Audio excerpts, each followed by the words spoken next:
Elevate Youth, I have something important that I need to tell you. We're coming back to youth 1 week from today, June 17th, baby. Yeah, you heard me. 1 week from today, we're back at it, 6:30 p.m. to 8 p.m., which that'll give you time to eat dinner before.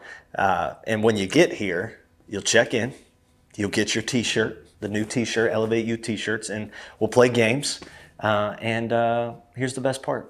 No sermon. Yeah, you heard me. No sermon. You'll get more details very soon, so stay tuned. And look, I'm going to be honest. I'm excited to see everyone in person again. And I know that we've gotten tired of online youth, but I'm proud of you guys for sticking through this with me. Now, we still have a ways to go before everything is fully back to normal, but this is a start. Now, for an awkward transition into my sermon. We're in the U Effect Week 3. This is our series that we're in, and here's the thing. I'm sure that you've all heard of this phrase, cause and effect. It's basically when one thing happens as a result of a different thing happening. For example, cause. My mom is in a great mood today. Effect. I'm totally going to ask for those concert tickets. Simple. Cause. My teacher sprung an unexpected project on our class that's due Monday. Effect. My weekend is destroyed. Cause. I look like a mess today and every day. Effect. I don't feel confident enough to talk to that guy or that girl that I have a crush on in one of my classes. Cause. We played terrible in last night's game. Effect. The coach pushed us harder in practice today and like 3 people threw up. You get the idea. And here's what's funny for me, and I'm just going to go ahead and guess that it's true for you. I hope that you can relate to this so it's not just me. But when I experience something and the effect is great, oh, buddy, I'm the first one to say, yep, I am the great thing that caused that great effect. That was me.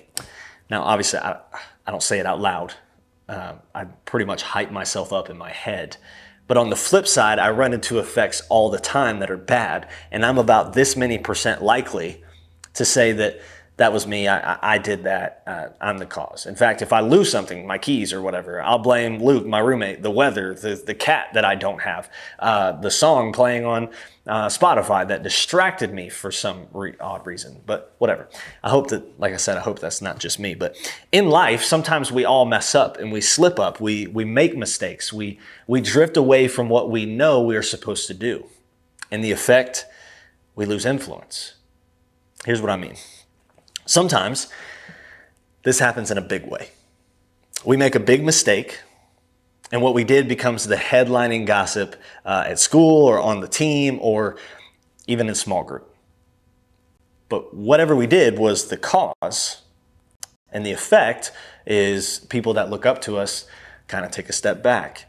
People that listen to us turn down the volume. Adults who respected us, they give us that disappointed look. Even the people that are normally quick to hang out with us, they're normally busy or they're suddenly busy. And sometimes this happens in a small way over time. It wasn't one huge decision. It was a series of small decisions, small changes, one-time things that turned into all the time things until suddenly we're a different person and we're seen differently. And here's what's true. How we treat people can increase or decrease the effect that we have on the lives of others. Over time, if those interactions are negative, people could stop trusting us or stop wanting to be around us.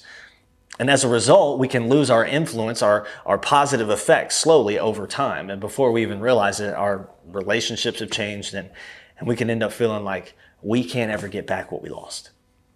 And here's the thing. Losing influence happens to all of us.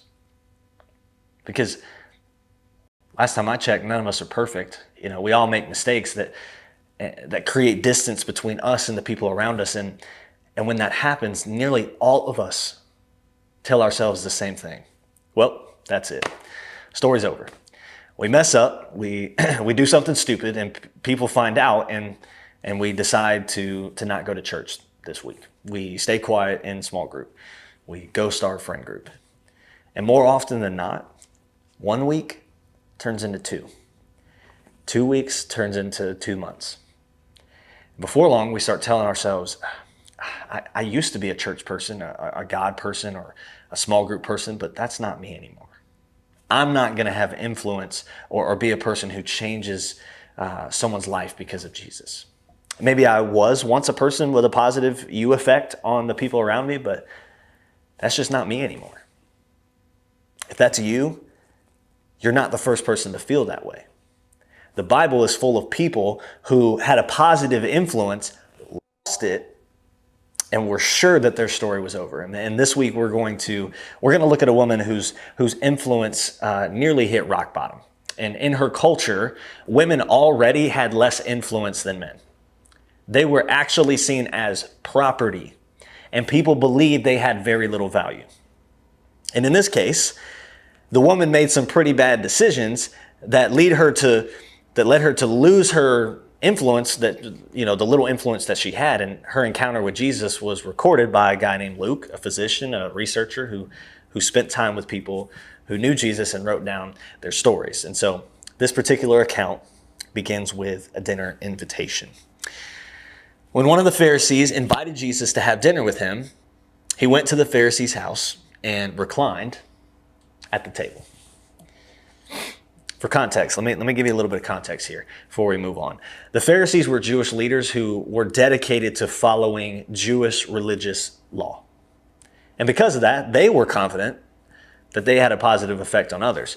But in fact, Pharisees were so confident that they looked down on others who seemed to have less influence. So with that in mind, here's what happened next. A woman in that town who lived a sinful life learned that Jesus was eating at the Pharisee's house. So she came there with an alabaster jar of perfume. As she stood behind him at his feet weeping, she began to wet his feet with her tears. Then she wiped them with her hair, kissed them, and poured perfume on them. Now, I know that just reading that story, it might sound weird, but foot washing was pretty common in that time. Imagine spending all day walking on a dirt road in sandals. I mean, your feet would be nasty. Everybody's feet were nasty. So it wasn't unusual to wash your feet when coming into someone's house. What was different about this situation was that this woman wasn't using water, but she was using an expensive jar of perfume. See, this was more about the clean feet. It was like an act of worship. And the Pharisee had thoughts about this. When the Pharisee who had invited him saw this, he said to himself, if this man were a prophet, he would know. He would know who's touching him and what kind of woman she is. She's a sinner. The thing is the Pharisee had Jesus completely wrong. He thought Jesus would back away from being touched by a sinful woman, when in reality, this was exactly the kind of people Jesus was drawn to, and the kind of people drawn to Jesus. He preferred it that way. People with no influence were drawn to Jesus. People who were sinners were drawn to Jesus, and people who had negatively affected others, Jesus. Now, this woman knew that she had a bad reputation. She knew that she had no influence or respect in this group. And that's what drove her straight to his feet. Her appreciation for Jesus was fueled by her own inadequacy. She didn't hide from Jesus because she didn't measure up. Instead, she got close to him and worshiped him. Then Jesus, he tells a story and goes on. Then he turned toward the woman and said to Simon, "Do you see this woman? I came into your house. You did not give me any water for my feet, but she wet my feet with her tears and wiped them with her hair. You did not give me a kiss, but this woman, from the time I entered, has not stopped kissing my feet. You did not put oil on my head, but she has poured perfume on my feet. Therefore, I tell you, her many sins have been forgiven, as her great love has shown. But whoever has been forgiven little, loves little." Then Jesus said to her, "Your sins are forgiven." Simon looked at this woman and probably saw her as nothing. But when Jesus looked at her, he saw something completely different. He saw a potential and purpose and a positive effect for her future. See, up until this point, the cause and effect of this woman's life looked like this. Cause, she was a sinner. Effect, people looked down on her and thought negatively about her. But this was the cause and effect of Jesus' response to her. Cause, Jesus loved her. Effect, Jesus forgave her and gave her a new start. So let me tell you this truth. No matter what you've done or how bad of a person you think you are or how people may see you because of what you've done, you are loved by Jesus. And guess what? You're free to love him back. You don't need to get it together, make up for anything, or try to be good until you can spend time with Jesus. In fact, what's incredible about this encounter with this, about Jesus' encounter with this woman, is afterward, she had more influence than she could have ever imagined. To be clear, her story has been told and she has been used as an example of faith for thousands of years. Her you effect may have once been almost gone, but it became bigger than she could have ever thought. Because of her decision to take a step towards Jesus, her story was redeemed through Jesus. Her lost influence, lost reputation, and lost standing weren't lost forever. Think of it this way. Because of Jesus, we can change the effect that we have on others. Just like the woman in the story, our mistakes don't have to erase the potential for a positive effect. Jesus has always been about new starts and do-overs. Always. So maybe you're sitting here today feeling like you can relate to this story because you've made some bad decisions that you regret, or you just assumed that your bad decisions meant you weren't the kind of person that God would want to use. Or maybe you feel like you've made decisions that have caused you to lose your influence with the people around you. Now, sure, God forgives, but people still talk, right? Can you even change that? Either way, here are a few steps that you can take to change directions. Reflect. Ask yourself, what small steps or big decisions are leading me to have a negative effect on others? Is it in how you speak to others? Are you too harsh or sarcastic in your responses? I struggle with that one. Maybe you're lying to the people who are closest to you, or you're pretending to be someone that you're not. Whatever it is, take some time to think honestly about what may be causing the you effect to not be so good. Confess. If there are choices that have led you to a negative effect on others, tell God. Talk to him about it. Invite him into your mess. Just like the woman at the dinner party, we can approach Jesus no matter what other people think or say about us. He isn't surprised. He isn't mad. He's quick to forgive and accepts us just as we are. He sees us exactly as we are. People made in his image with incredible potential. Now, you may want to talk to an adult about your past decisions as well. That's why small group leaders show up every week. They want to be a safe place for you to say anything, and they can help you figure out what to do next.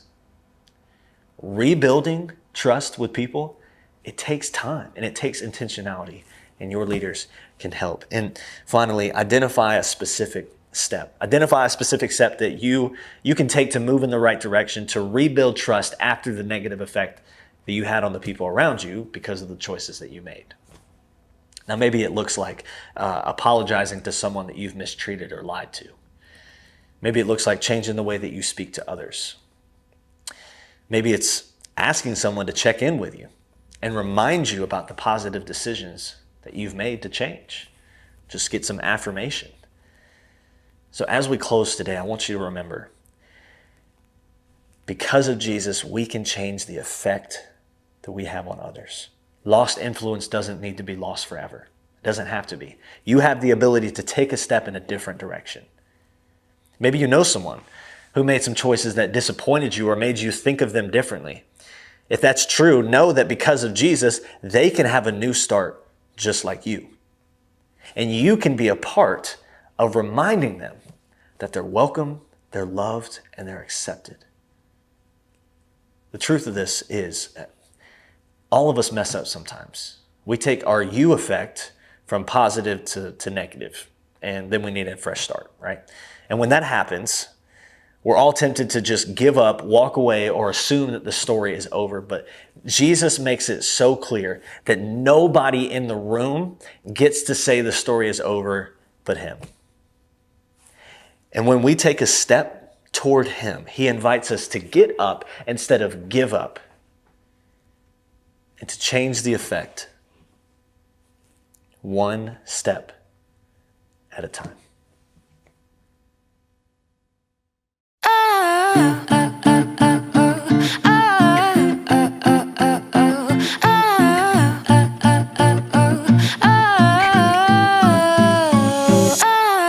Fell for your first day that I met you. Never dreamed that I ever could forget you. But black and white make a mess when it turned to gray. Sunlight came sweeping across the window. Rewind to the time when we were so close.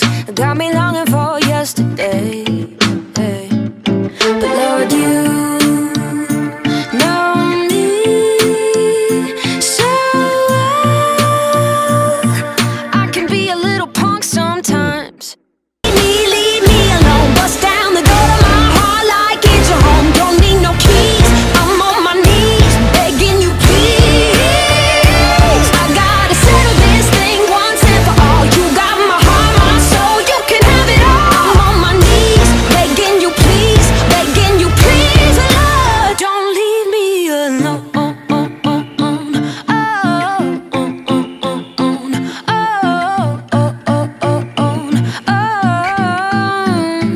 Don't leave me alone. Through the tears, through the pain comes a new day.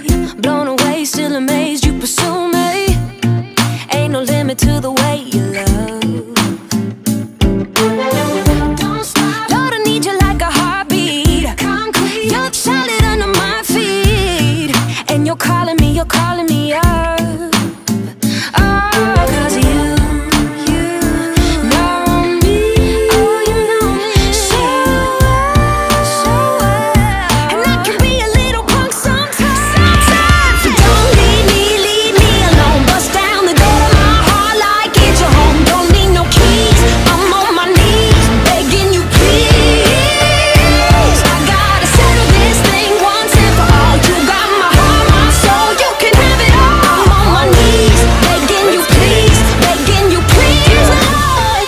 Yeah, I say you had me in your arms, but I fell through the grasp. And yep, I had you in my heart, but I guess I relapsed. Like I'm living for the wrong reasons. Through the seasons, trying to fall for you, but then they put me on blast. It's like I try to speak my mind because I know that I'm his. And yep, I try to speak my mind, but it don't fly with them kids. Man, if I'm not talking about the newest Nikes or releases, they put the mute on me. I can't speak about my Jesus like I'm living for him. I'm slipping this in, I turn around and make the amends. I try to fit in, I mess it up and stumble again. I'm taking this pen and writing everything so I remember just how sweet that it is. Yeah, man, I got issues, I can't even lie. My only saving grace is knowing I got you inside. I'm done with saving face, I don't got a thing to hide. So don't leave me